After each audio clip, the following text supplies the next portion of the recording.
Captain Rakesh Wahi is a visionary entrepreneur who has been involved with early stage investments in emerging markets for the last 27 years. He is the chairman of CMA Investment Holdings that has representation in over 22 countries, along with being the founder of the ABN Group that owns and operates CNBC Africa and Forbes Africa, among other ventures. He is also the co-founder of Transnational Academic Group, Lancaster University Ghana, Curtin University Dubai, Murdoch University Dubai, and Tech One Global.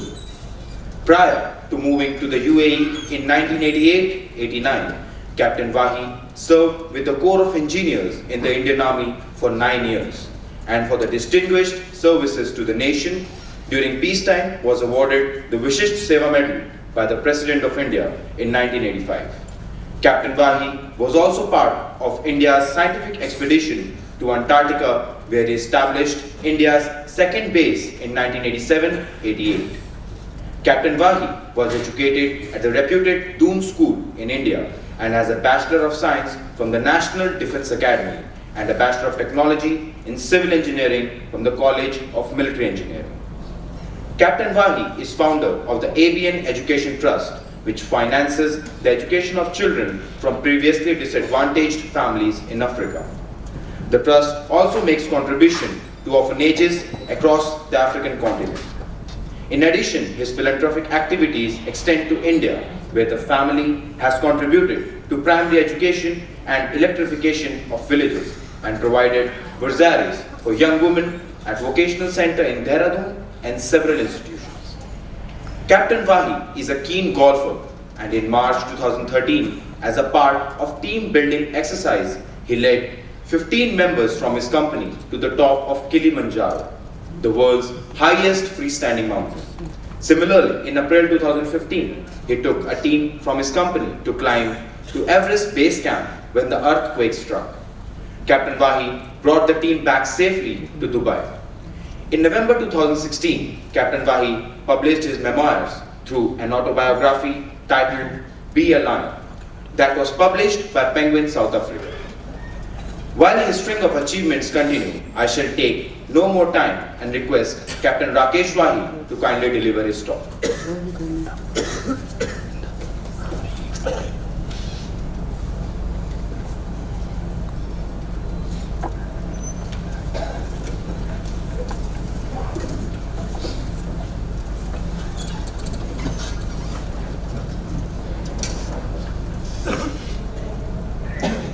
Commandant Lieutenant General S.K. Jha, PVSM, AVSM, YSM, SM, officers, ladies, staff members, and gentlemen cadets of the Indian Military Academy. Good evening to all of you, and thank you for your kind introduction. It is indeed an honor and privilege for me to address you all this evening. I'm filled with nostalgia as I joined this great institution 39 years ago in 1979 and graduated from here in June 1980.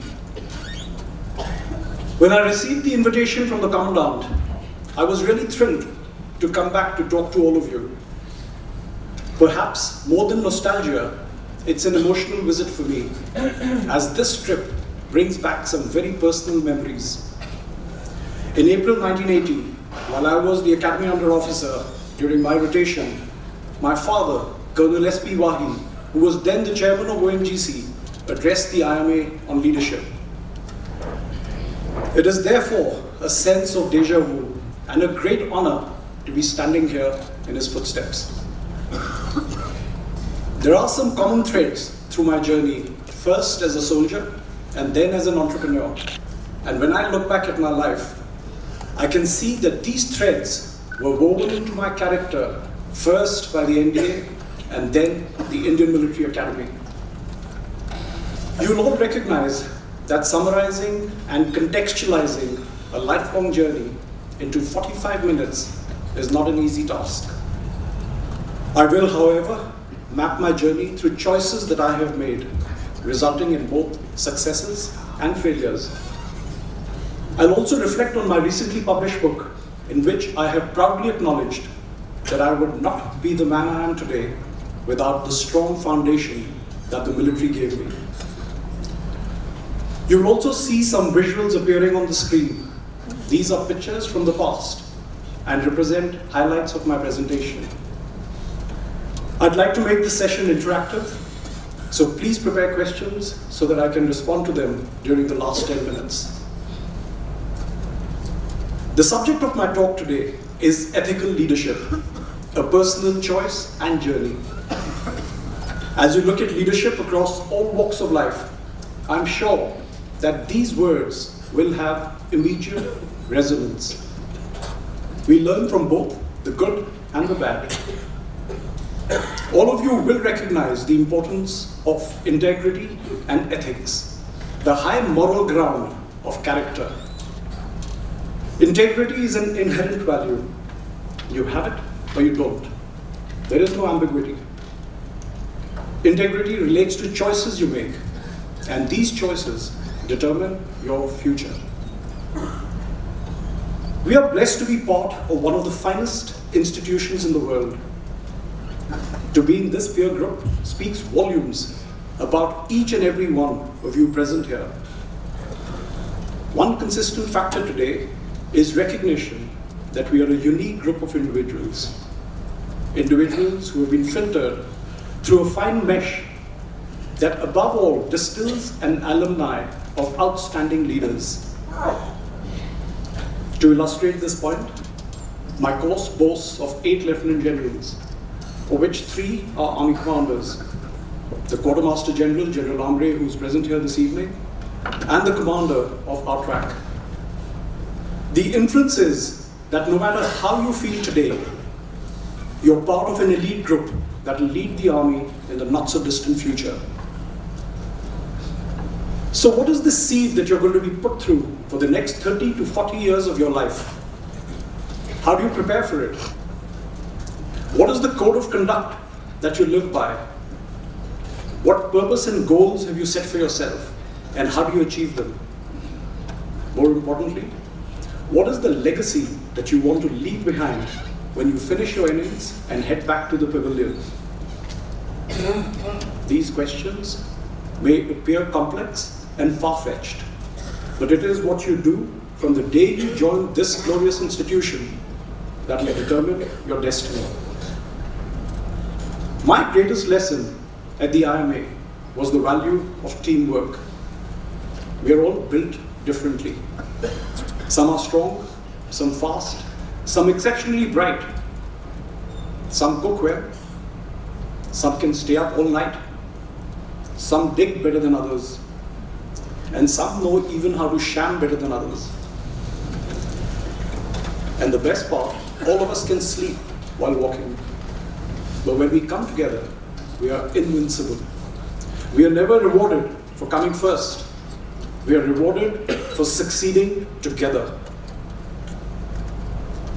Our training here at the IMA is designed to crystallize some intrinsic values, values that are enshrined in the corridors of Chetwood Hall, and those that are ingrained into our being. This value system is our religion. It is this value system that is the beacon before us and shows us the path that we need to follow. It is this value system that makes us fearless to make the supreme sacrifice, and it is this undiluted loyalty to our country that distinguishes officers of the Indian Army. This leadership, which inspires an individual to not only lay down his own life, but inspires his troops to do the same, is the highest form of leadership. And this is what Confucius would call a superior human being. Someone who will sacrifice his life for the honor of his country. This path you have all chosen is the journey that will define your being. If there is one distinguishing factor between soldiers of other armies and the Indian Army, it's the quality, commitment, and dedication of our officers, who always led from the front. If I'm proud of one thing, It is to belong to the fraternity of officers of the Indian Army. From this background of high moral ground, let me unpack what leadership is.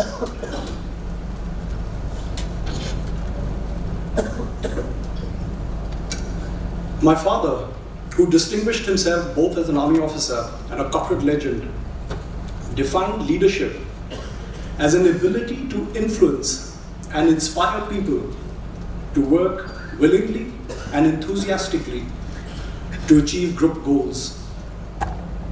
At the end of his 65-year career, in his definition, he emphasized the word willingly. This word signifies cohesion through a common mission or goal. Related, spirit de corps is defined as the spirit that makes the members of a group want to succeed. So what is the spirit that needs to be instilled in each one of us to willingly achieve an objective? This spirit, whether in the armed forces or in the corporate world, is nothing but the motivation that drives an individual. In my definition, therefore, the ability to motivate people to achieve a goal is what leadership is all about. It's as simple as that. But let me give you an example of this. I was commissioned straight into field with 113 engineers. The regiment was on a classified operational task. My first company commander, Colonel, then Major Jagannathan, gave me my first few lessons on leadership.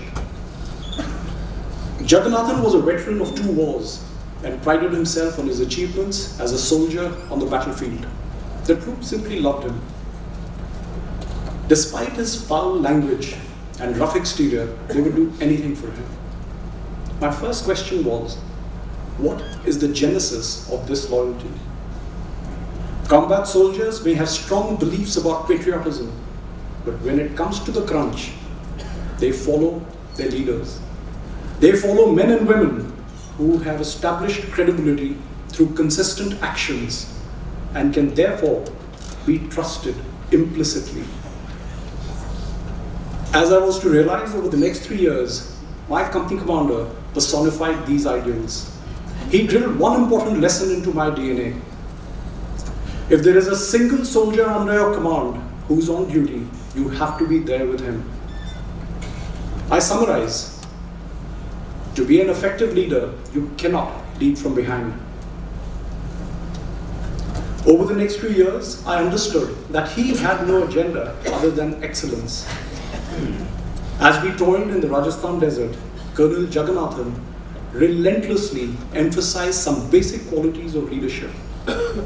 Tireless persistence for perfection, leading from the front, humility, conviction, the ability to always stand up for what is right, and giving due credit to the people whom you lead. It was therefore not surprising when I returned back to my regiment to be with my platoon within 5 days after becoming a casualty and being declared clinically dead. Jagannathan, as a true leader, inspired me. I have dwelt on this as this early experience formed my character. And to this day, I have lived my life following the value system that my regiment and the army instilled in me. After my tenure with 113 engineers, I finished my degree course at CME in 1986, during which time I got married. In January the same year, I was awarded the VSM at our Army Day Parade. And by the way, I can assure you that the VSM wasn't for getting married. I then moved to 114 Armored Engineers in Patiala. It was an opportune time to have been with the 1st Armored Division, as we played an important role in Operation Brass Tacks. Then came the turning point in my life. It had always been my dream to go to the Antarctic, and I was selected to join the 7th Indian Scientific Expedition. The experience at the Antarctic in 1987 was like no other. It was like living in a refrigerator. Our mission was to build the foundation of India's second base at Maitri, which is on an oasis 110 kilometers into the continent. We acclimatized first at the High Altitude Warfare School in Gulmarg, and later at our first base camp in Dakshin Gangotri.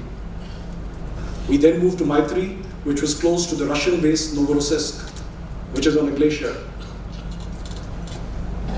The weather conditions in Maitri were hostile, and although we had daylight for 20 hours, there were a number of days when the whiteouts or blizzards would not allow us to go out or for the helicopters to fly. It was hard work, and in 3 months, we succeeded in our mission of moving over 300 tons of steel and equipment over a distance of 110 kilometers and building the foundation of the station. During my 4 months on the frozen continent, I began to reflect on what I wanted. In many ways, the Antarctic conceived my life as an entrepreneur. It was during days of blizzards that I dared to start dreaming of the outside world, a world I had no idea about, but a seed had been sown. As they say, never allow a soldier to think. The army had met every commitment to me, but I wanted to try something different with my life. It was a choice that I had to make. On my return from the Antarctic, I spoke to my father, who was livid at the idea of my wanting to leave the army. My son was to be born any day, and my father thought I had lost my mind in the cold. Standing up before a legendary father's logical statements and understandable temper was not easy. You're an outstanding and decorated soldier, he reasoned. Why do you want to lead this wonderful and honorable life? What will you do, he asked me again and again. I had no answer because I had no plan. I was scared to tell him that he had done exactly the same and had turned out absolutely fine. My father didn't give up, and as a final measure, he asked me to meet one of his retired army friends. At the end of lunch, General Dayal, who a few months later went on to become our Lieutenant Governor in Pondicherry, said something reassuring. He said, "Son, go out and follow your dreams." These were important words, and while my father was disappointed in both of us, he finally gave me his consent. What gave me hope were a few things. First, at a personal level, a loving mother, who, as most mothers do, felt that my father was being unreasonable. And a loving wife, who at 23 years of age wisely said, "It does not matter what you do, I will always be by your side." At a professional level, I had 2 degrees, 13 years of tempered discipline, ethics, and an exemplary code of conduct. Surely, these things would count for something. I eventually resigned from the army in April 1988, which was accepted 5 months later. When I left the army, I had 17,000 rupees in my bank account, a young wife, and a 5-month-old son. This was perhaps the riskiest choice that I have ever made.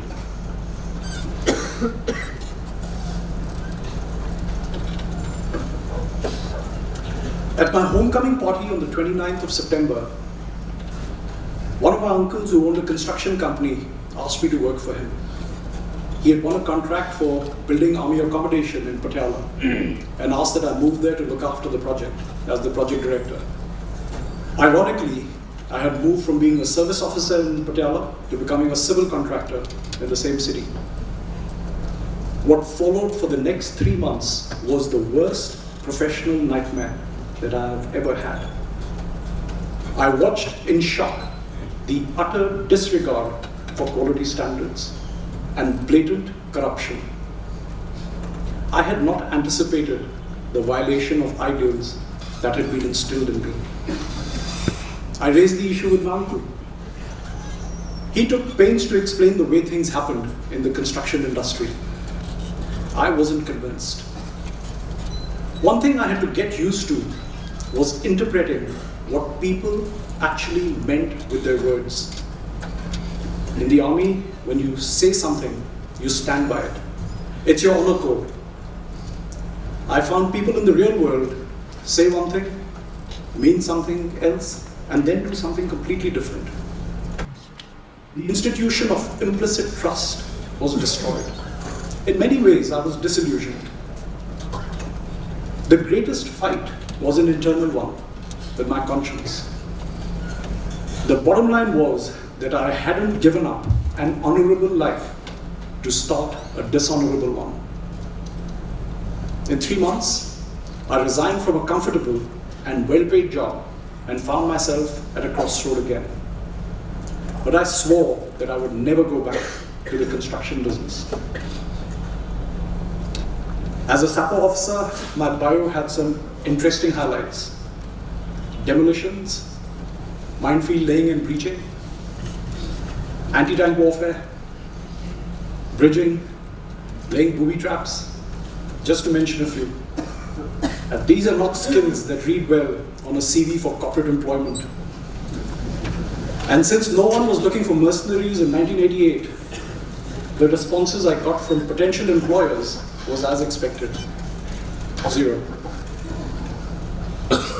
I then went back to my father, asking for his advice. He was at that time the chairman of ONGC and also the chairman of the Standing Committee of Public Enterprises.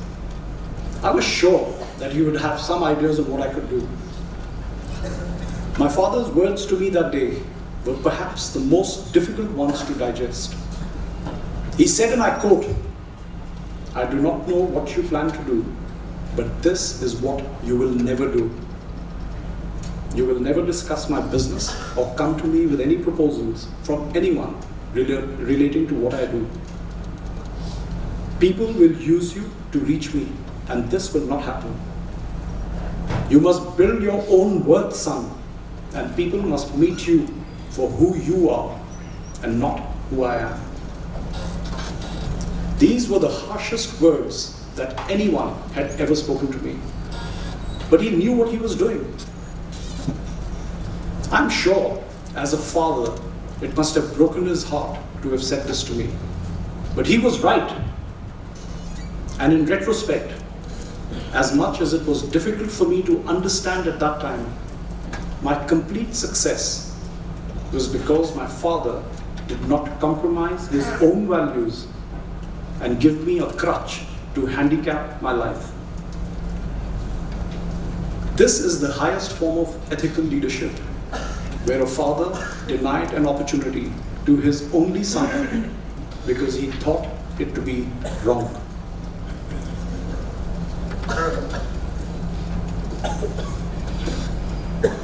Proverbially, when one door closes, another one opens. My older sister and her husband were visiting India, and on seeing my plight, she asked me to come to Dubai to work with her publishing company and try something different. As I took the flight to Dubai in April 1989, I kissed goodbye to everything that I left behind in India and never looked back.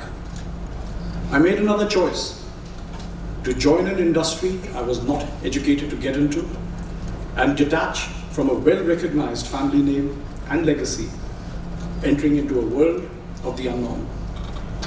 All I carried with me was what I had learned from my army days, a very strong code of conduct. I swore to uphold these values at any cost, just as my father had in showing me the door. In the last 29 years, I have never touched a single industry that my father was involved in, both by design and by the opportunities that followed. The stint with my sister's publishing company gave me a start that I needed in Dubai. This was the start of my second innings. And Dubai has, for the last 29 years, been our home away from home. In 1991, the Russian market started opening up. And with the help of some friends, I began to look at opportunities in Russia. It was an opportune time to be there. For one thing, people were as ignorant about business as I was. There was no internet or mobile phones. Communications were by telex or by booking trunk calls. That's not a word any of you would know. Since people were scared to travel to Russia, I built a trading business on the principles of information arbitrage. This simply means profiting from people's lack of information and access. But by 1994, the whole world had an interest in Russia and competition became fierce. Hundreds started doing what I was doing, and I clearly lacked any points of differentiation. Specifically, I did not have the necessary resources or personal credibility. It dawned on me that to build a sustainable business, I needed to build an organization. Recognizing these shortcomings, I had to make a choice once again and withdrew from Russia as I was not adequately prepared to continue in that market. As I traveled the world seeking new opportunities, I was introduced to a visionary American entrepreneur, Rick Michaels. Rick introduced me to investment banking, asset management, and the world of information technology, media, and telecommunications, ICT as we know it. These were unfamiliar areas, but I spent the next 8 years of my life, from 1994 to 2002, in navigating a path that I knew nothing about. I'm a great believer that people play a very important role in your life, and that they come into your life for a reason. Through interdependence, they become entwined in your destiny. No relationship in life can flourish without mutual interdependence. We rely on each other for our strengths and complementary skills. This is the basis of any team, whether on the sports field, battlefield, or in business. I coined the phrase that I use in my mentorship lessons. Every now and again in your life, there will come another human being who will touch your heart and soul. He or she will be the messenger of an opportunity and consequently your destiny. Keep your eyes open for such people and do not fail to build interdependence with them. All the people in the auditorium today are part of a time and space chart that we cannot explain. But there is a greater part that brings about these interactions. You will see as you grow over the years that your circle of influence will be formed here and will continue to grow from these very relationships that are built at this institution. Do not ever forget to nurture and build on these positively, as you cannot grow in a vacuum. The Army instills in you the habit of personal development and continuous education. You'll all recognize the phrase, the more you sweat in peace, the less you bleed in war. There is more truth in these words than what you will ever realize. I went back to educating myself, and since I did not have the luxury of going for a full-time university program, I began to get up at 4 a.m. every day to study finance and read about the ICT sectors. I attended workshops and conferences and took every opportunity to learn. You cannot lead from ignorance. And if I had to lead people educated at Harvard and Stanford, I needed to know what they knew and more. This is another important lesson for all my young friends in the room this evening. Just being a soldier will not get you to your goals. You need to constantly educate yourself to keep yourself current with technology and with the latest trends in your respective fields, or you have the risk of becoming a dinosaur. The future belongs to the era of scholar warriors. Studies and hard work paid off, and it wasn't long before I became an authority on my subjects and a speaker at conferences around the world. I became a pioneer in Islamic private equity and set up the first team to establish a $50 million private equity fund focused on the ICT sector. This period was perhaps the greatest learning curve in shaping my life. And as if stability was not to be a consistent factor, the dot-com bubble burst. Internet companies that had mushroomed and gained incredible value had started to crash. Luckily for us, we had kept clear by strategy and design of any investments in internet companies. However, with the collapse of dot-com companies, the financial markets crashed. And in 2002, I was faced with yet another crisis, where everything that I had learned and built over 8 years was under threat. Two important incidents occurred during this period. The first was an investment banking joint venture that I had established in India had started to falter because the CEO we hired had been dishonest. I have on occasion lost money owing to bad decisions made by my team, but I have never taken action if the losses were the result of decisions that were taken by management in the best interest of the company. But dishonesty cannot be forgiven. I took it on myself to make an example of this individual. I took 2 years to collect evidence and finally have the individual imprisoned through a legal process. The money was not the primary concern, but what was important was that I was able to ruthlessly act against dishonesty. The second incident was after the internet bubble burst in 2002. A joint venture we had in the Middle East started to fall apart. One of the investors wanted to continue the business, but without my other partners, and by making me an extremely lucrative offer behind their back. I turned it down without hesitation. Life is not just about making money. It's about doing the right thing and staying with your value system. It is about relationships and making sure that you carry people with you in times of crisis. This is what the army teaches you. My 4G conscience acted as my guide, and I declined continuity and stability and stood by my mates and made the choice of moving on to something completely new. Once again, I went back to the drawing board. This time around, I was better prepared. I had not only built a better balance sheet for myself, but had significant emerging markets experience, personal credibility, and specialized in ICT, which was then the most rapidly growing sector in the world. I took a decision to start building businesses bottom up. The main reason was because the maximum value and wealth creation takes place when you start a business from scratch.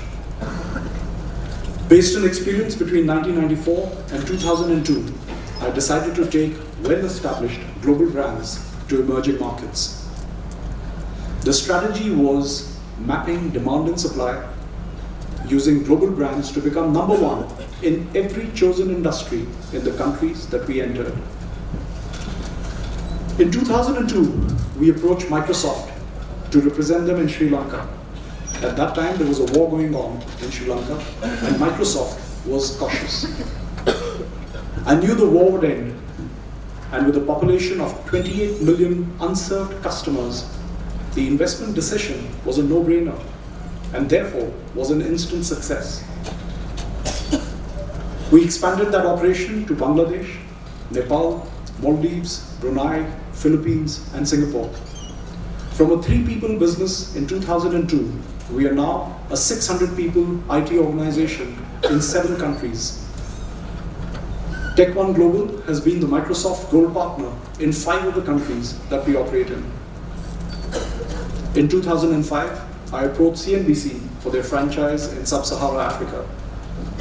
I had watched the success of CNBC India and decided that this was a media genre that could easily be replicated in Africa. We established CNBC Africa in 2007 with headquarters in South Africa and bureaus across the African continent. In 2011, we launched our publishing business with Forbes Africa. Most people advised against launching a magazine when the whole world was turning digital. I knew in my gut that it was going to do well and went ahead with my son leading this project. We are today Africa's most influential and only Pan-African business media organization. We are also CNBC International's largest network partner in the world, serving 54 countries. The third sector we are invested into is education. We partnered Murdoch University from Australia in 2008 for a campus in Dubai. In 2013, we partnered Lancaster University UK for a campus in Ghana.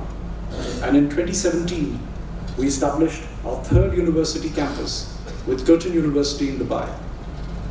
The aim is to establish centers of excellence with globally ranked universities across Africa and the Middle East. Our focus is on sciences and engineering, and by 2030, we hope to have 10 university and college campuses across sub-Saharan Africa. As a group, we now have a presence in over 20 countries where we employ a little over 1,500 staff from over 40 countries. So what has gone into building a multinational and multicultural organization? The first is to follow your gut. Over the years, one thing I have developed is a strong gut feeling.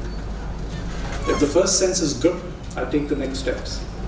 If there is a doubt, I walk away.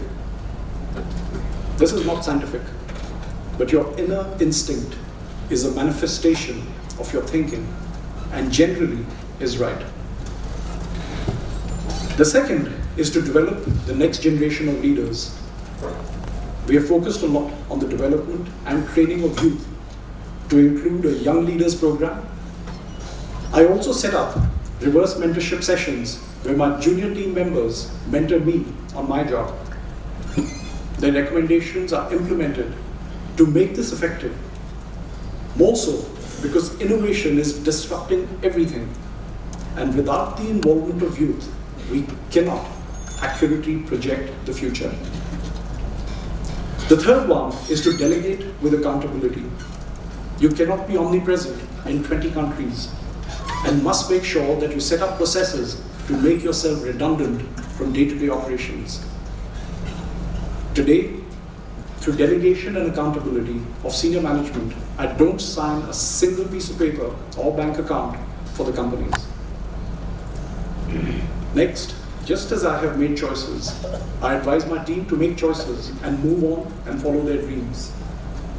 Some have gone on to become entrepreneurs, while others have experimented and in some instances returned back to our business in more responsible positions. The approach has been priceless as you build an ecosystem of similar-minded people who don't accept a status quo. Another unscientific factor that determines success is that of luck. Very few people consider the role of Lady Luck. You will all see from early experience that there are colleagues that get away with the biggest indiscretions, while there are some that get caught the first time they whisper in class. And if you haven't won at bingo, take it that you belong to a class of people that needs to work twice as hard, or then surround yourself with lucky people. And one word of advice, marry someone with better luck than you. One aspect of ethical and responsible leadership is a strong focus on corporate social responsibilities. As a family, we established a foundation to give back. With my wife as its patron, we decided to focus our attention on 3 areas: orphan children, destitute women, and tertiary education for children from disadvantaged families. Many beneficiaries of these schemes are also families of our own staff.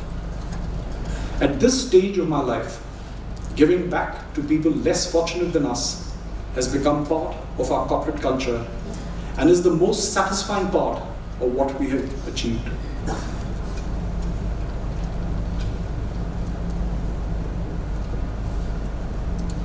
I have so far mapped my journey. I'd briefly like to highlight a few lessons. The first is that of learning to dream. You must dream and dream big. If you lack imagination, you lack creativity. And that is the default setting of mediocrity. The world is your oyster, and if you do not reach for the stars, you will not even get to the clouds. Once you have a dream, work hard to actualize it.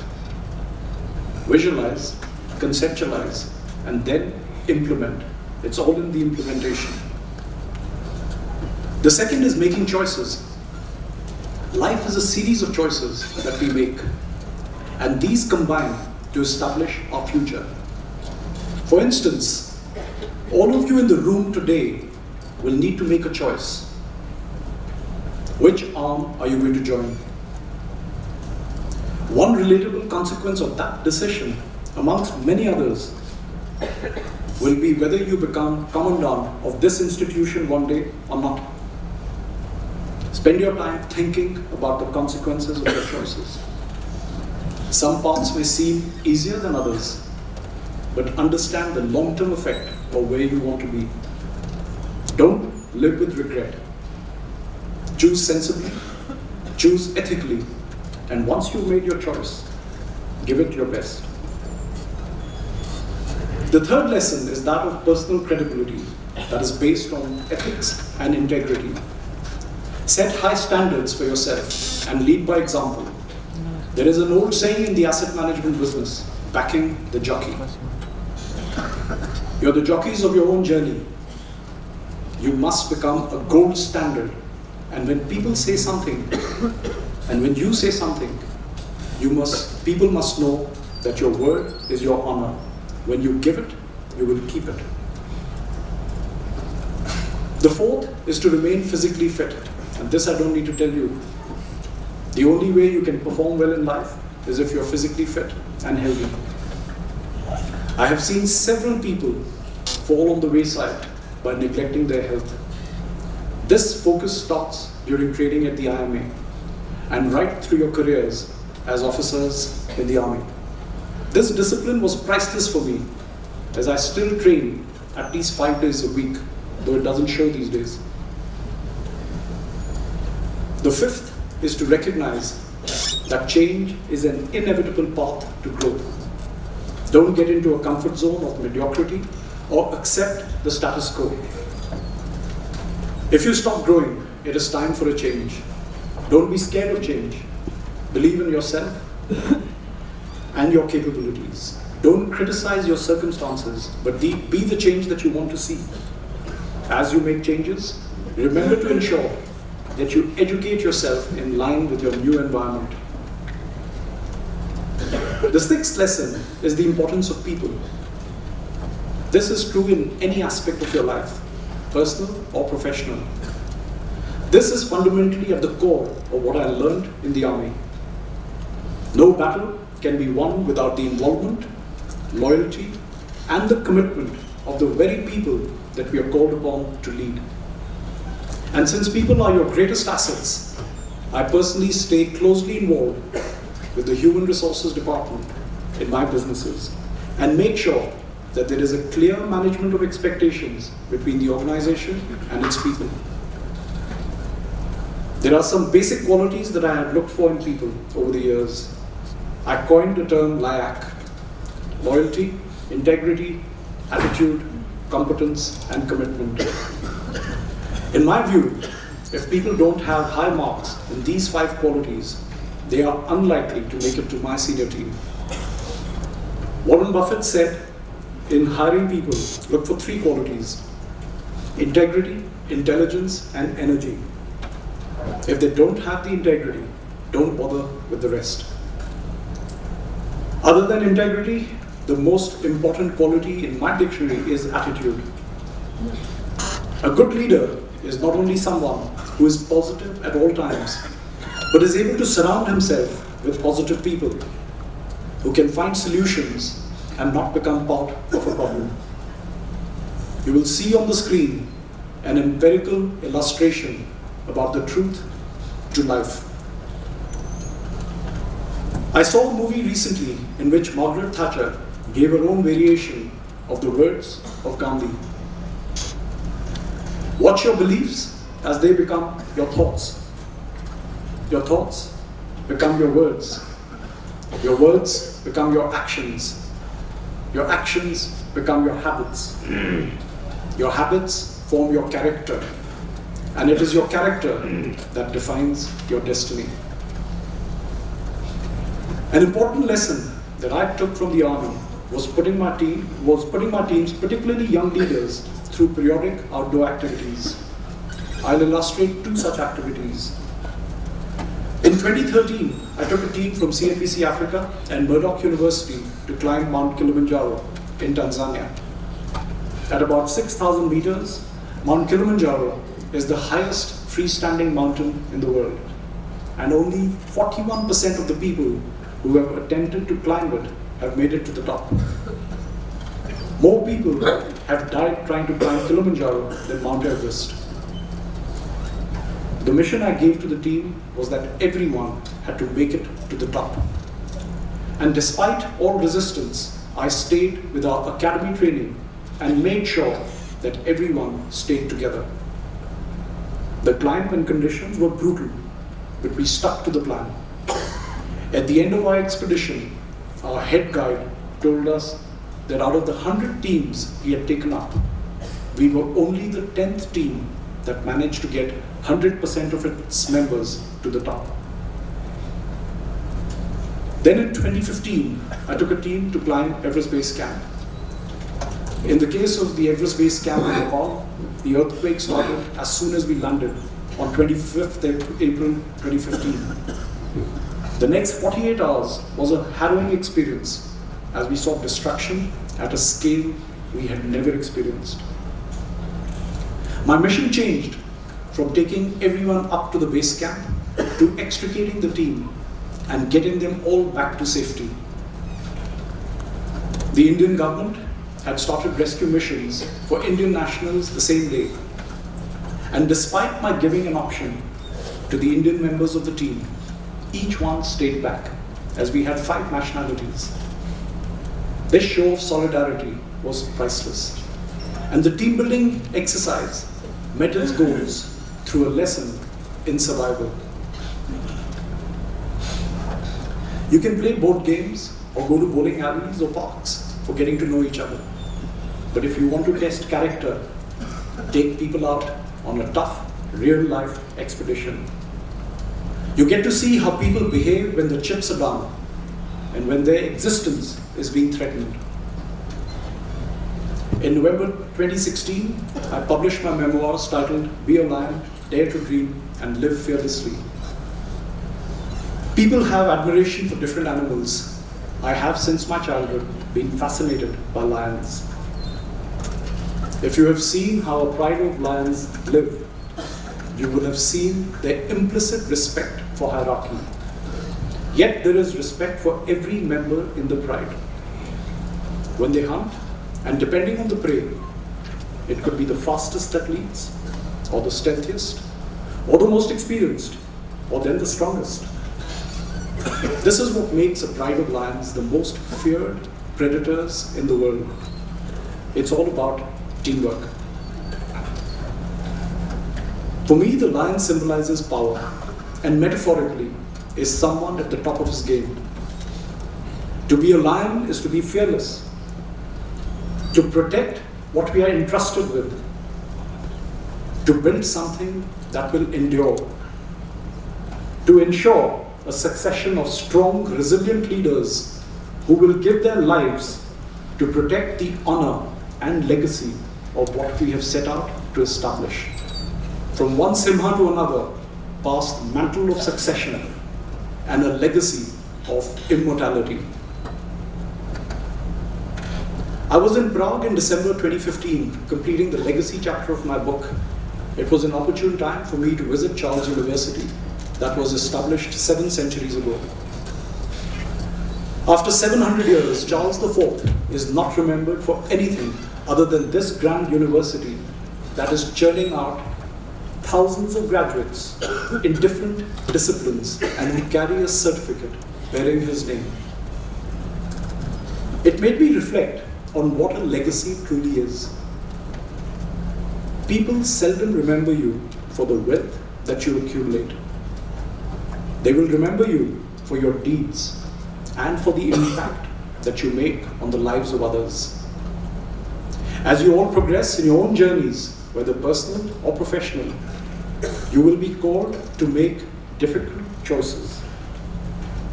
Despite the stress and physical hardship, you will have to think calmly, and after taking counsel from your closest advisors, you will need to make the right decision. At all times, remember that as a leader, the goal and the mission is all that you need to focus on. Everything else is secondary.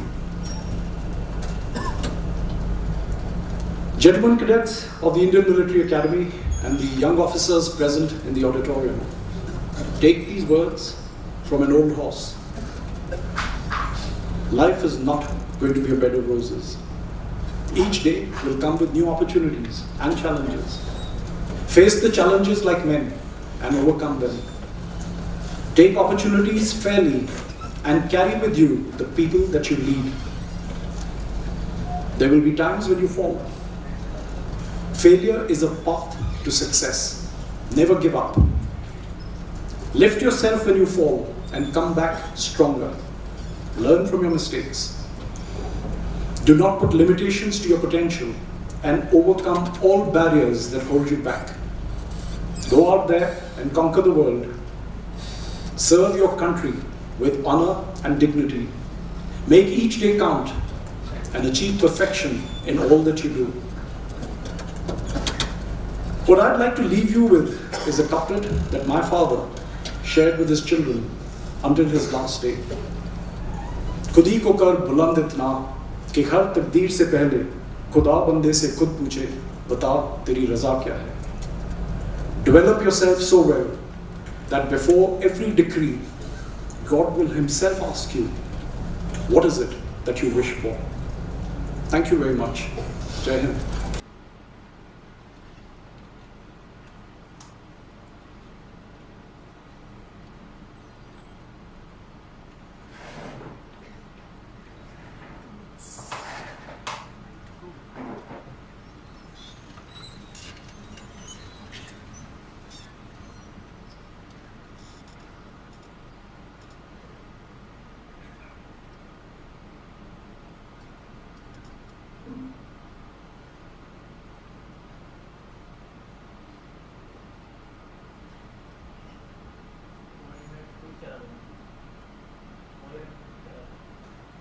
Ladies and gentlemen, as a respect of our honor to Captain Wahi, I request everyone to please rise and standing ovation for him.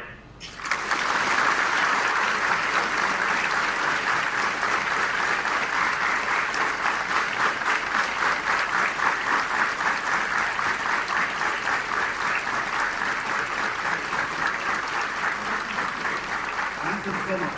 It was actually one of the best lectures I've heard in this exam. Amazing.